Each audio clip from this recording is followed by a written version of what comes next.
ఛత్తీస్గఢ్ మాల అడవుల్లో Maoist అగ్రనాయకుడు, party కార్యదర్శి నంబాల కేశవరావుతో పాటు 27 మందిని హత్య చేసినటువంటి ఘటన జరిగింది. ఈరోజు ఒకవైపు మావోయిస్టులు చర్చలు జరుపుదాం, శాంతియుతంగా పరిష్కారం చేసుకుందామని చెప్పి అనేక సార్లు విజ్ఞప్తి చేసిన కేంద్ర ప్రభుత్వం మాత్రం వాళ్ళతో చర్చలు జరపకుండా అణిచివేసేటటువంటి కార్యక్రమం, హత్యాకాండకు పాల్పడుతున్నటువంటి దాన్ని సిపిఎం పార్టీగా ఖండిస్తున్నాం.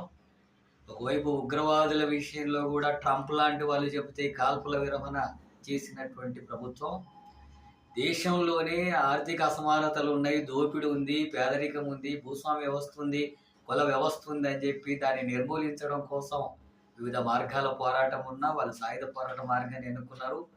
ఆ మార్గాన్ని కూడా విరమించేటటువంటి విషయం, ఆయుధాలు కూడా విరమించే విషయాలు చర్చలు జరుపుదామని చెప్పి మావోయిస్టు పార్టీలు అనేక సార్లు విజ్ఞప్తి చేస్తున్నప్పుడు కూడా వాళ్ళతో చర్చలు జరిపి సమస్యను పరిష్కరించకుండా ఈ దేశంలో ఉండి దేశ సమస్యల మీద పోరాడుతున్నటువంటి వాళ్ళ మీద ఈ హత్యాకాండకు పాల్పడడాన్ని సిపిఎం పార్టీ తీవ్రంగా ఖండిస్తుంది. ఇప్పటికైనా ఈ నరమేధాన్ని ఆపాలని చెప్పి కేంద్ర ప్రభుత్వాన్ని డిమాండ్ చేస్తున్నాం. ఒకవైపు ఈ హత్యలని అంతా కూడా సమర్థిస్తూ పాశవిక ఆనందాన్ని పొందుతున్నాడు కేంద్ర మంత్రి అమిత్ షా, అట్లాగే ప్రధానమంత్రి. ఇది సరైనటువంటి విధానం కాదు. ఈ హత్యాకాండాలను ఆపాలా, ఇప్పటికైనా చర్చలు జరపాలా, శాంతియుతంగా ఈ సమస్యలు పరిష్కరించేందుకు కృషి చేయాలని చెప్పి సిపిఎం పార్టీగా కేంద్ర ప్రభుత్వాన్ని డిమాండ్ చేస్తున్నాం.